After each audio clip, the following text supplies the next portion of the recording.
mu nekk premier ministre. d'accord alors lu ëpp at ci ginnaaw monsieur le président jàkkaarloo woon nga ak taskatu xibaar yi doon leen wax ne moom premier ministre boobu sax El Hadj Assane di tudd xeex nga 10 ans pour def ko président de la république jotoo ci yegg moom en 10 jours mu def la président de la république est-ce que da nga nekk ba léegi ci logique gu te yaa waxoon ne bàyyeegoo est-ce que da nga nekk ci ba léegi ci logique gu militant wu Pastef nga et que da ngay continuer di xeex pour que loolu nga ko bëggaloon mu jaraloon la xeex pendant 10 ans defoo ko nga def ko ci yeneen échéance wala ci yeneen année yu jëm. D'abord, il faut comprendre que xëy na waxee noonu day réduire mbir mi toujours ci entre man ak moom. Pastef c'est une organisation. ci 10 ans yooyu mu wax ne maa ngi doon xeex dama jël rek sama cas mais loolu képp koo xamante ne nekk nga membre fondateur Pastef toog Pastef ba fa ñu toll nii xëy na mënoon nga ko wax. kon finalement ñu bëri ñoo nekkoon ci loolu. rejoint nag progressivement par ñu bëri. moo tax li am solo quel que soit moment bi nit ki egg see Pastef mooy ban apport la am en tant que membre ci biir Pastef wala en tant que allié parce que c'est la somme de tous ces efforts là moo waral tey Pastef ne ko au pouvoir. beneen bi dama noonu ndax bu mu lorñe la fauteuil na ko xool jàkk li ma bëggoon jàngale foofu mooy li ma doon wax sànq ci sérénité gi ma am ci pouvoir bi tax ma jàpp ne du bulletin unique mooy tax ma toog du mooy tax ma wàcc du transparence ci fichier bi mooy tax ma toog mooy tax mooy wàcc donc man dama ci ànd ak gëm yàlla goo xamante ne jàpp ne yàlla mooy joxe nguur yàlla mooy jeexal nguur yàlla jox na ma nguur ci anam yu mu ko soobee saa yu ko jeexalee mu jeex bu ko jeexalul du jeex keneen ku mu nar a doon ëllëg ku yàlla di tànn la tamit pour jox la nguur maintenant nañ ko xool loolu effectivement c'est pour que nit ñi xam ne que nekku fi di ma gêner comme quelqu'un koo xam ne dañuy ne attention premier ministre mu ngi loolu ñu fauteuil ñu naan coup d'état rampant coup d'état de bu mu andi genre manque de sérénité ci pouvoir bi je ne suis pas dans ça. effectivement nag pouvoir bi ñuy def les statuts de Pastef te dinaa ñëwaat léegi ci histoire Pastef dañoo bind ne dañoo bëgg a conquérir le pouvoir par les voies démocratiques conquérir nañu le pouvoir dañ ko bëgg a conserver moo tax ñu wax ne fii ak 50 ans Pastef moo war a toog 50 ans yooyu man du ma fi toog kon fokk mu nekk keneen ci biir Pastef mën na doon moom mën na doon keneen ci biir Pastef wala keneen en tout cas ci suñu bëgg-bëgg gannaaw ndogalu yàlla kon tant que je serai un militant de Pastef su ma fiy jóge ki nga xamante ne moom la parti bi tànn kooku lay jàppale te bu dee moom lay jàppale bu fekkee ne en tout cas ñu ngi ci perspective wu man jeexal na damay dem mënatuma dem parti bu war a tànn kenn. beneen bi mooy sama histoire ci biir Pastef Moustapha ce parti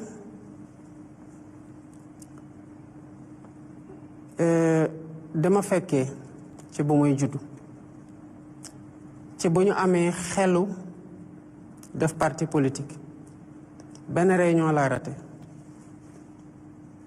bi ma ci toogee ba tey wuute waatuma dara ba ñu am ay statut ma bokk ci ñi ko bind am ay couleur ak ay emblème bokk ci ñi ko tànn am devise yàlla def na devise boobu sax le don de soi pour la patrie ci man la ko yàlla inspiré ñu def ko ci parti bi ñu dem ba jamono ñu bëgg def fusion ak taxaw tem ma bokk ci ñu doon liggéeyaat les statuts ñu jóge foofu ñëw ba après les élections de 2019 ñu ne nañu liggéeyaat suñu statut après la fusion ma nekk man képp ku doon bind statut yi pare ci statut yi partagé ko ñu validé ko ma defaat man kenn di bind le règlement intérieur ak la charte de la commission de placement des cartes de Pastef. Pastef boo jëlee les mouvements de Pastef tàmbale ko ci mouvement des jeunes maa def comité d'initiative ba installation mouvement des cadres comité d'initiative ba installation mouvement des doomu daara comité d'initiative ba installation mouvement des artisans comité d'initiative ba installation mouvement wu transporteurs yi man maa commencé woon le comité d'initiative avant ma koy installé yàlla dogal ñu jàpp ma mouvement des femmes amul woon processus comité d'initiative dañu leen woo ci 8 mars ñu ñëw ñu ne ñëw bi yombul ñu profitoo ci def installation bi te maa ngi fa woon man maa modéré journée boobu benn mouvement laa installé wul muy le mouvement des handicapés te def ma fekk ñu jàpp ma amul benn programme boo xam ne mos na sotti ci biir Pastef bu ma dugalul sama loxo bu coordonnateur départemental yu ñëwee fii di ndogu si ku ma nuyu jaar naa sa loxo jaar naa sa tur te au delà de yow xam naa ñan ngay liggéeyal ci fi nga nekk kon sa parti je l'ai bâti de ma main en toute humilité ànd ci ak les patriotes à tous les étages du buñ may jàngal waaye yàlla def na ñu xeex ci bu ñuy def l'assemblée générale de Pastef dafa ko université mottali ko ay étudiants man la yàlla dogal ñu nee ma Diomaye defal la feuille de route du comité de pilotage provisoire janvier 2014 décembre 2014 la ñu waroon dem congrès maa ko def man kese maa ko présenté man kese ñu ne parti bi dañu am déficit de notoriété parce que 2012 amoon na ay candidats yu am dara te dañuy renforcer wu fii ak 2019 te il faut que ñu dable ñu ne nañu bâtir parti bi autour d'un individu d'une personnalité ñu jox ko président Ousmane Sonko mu def ci liggéey ju mat mucc ayib am ci mérite particulier mat liñ ko doon doy il faut reconnaître à chacun son mérite Pastef nag dem nañu ba jëmi jamono parce que maa ngi fàttaliku bu ñuy def la présentation du livre Solution pour un Sénégal nouveau man mii lañ tegoon ci sama loxo l'organisation de cette cérémonie de bout en bout ma ànd ceeg ñoom El Malick ak ñeneen pour ñu motali ko dañu dem ba dem 2019 ak radiation bi di dem 2018 gars yi commencé tamit bëgg a andi personnification parce que boobu fekk na leader bi amoon déficit de notoriété mu ngi commencé jël envergure gu mag waaye mu doon ko lucide mu waxoon ne Sénégal soxlawul Messi soxlawul tamit héros soxlawul yonant soxlawul héros lu mu soxla mooy une masse critique de citoyens qui sont conscients des enjeux tout le temps dama ko doon tooñ ne ko yow daal saa yoo defee dara rek foog ma mattali ko masse critique de citoyens bu conscient des enjeux doyul bu ñu amul le courage d'agir en tant que masse critique moo tax dama ko doon yokkal tout le temps une masse critique de citoyens conscients des enjeux mais qui ont le courage d'agir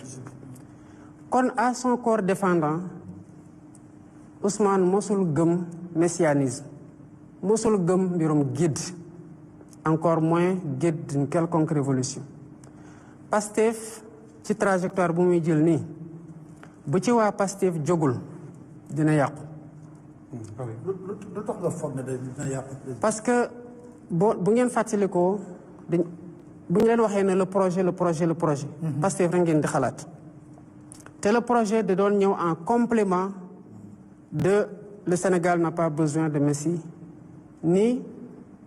de héros mais d'une masse critique de citoyens parce que dañu bëggoon distinguer tout le temps le projet qui devait être dépersonnifié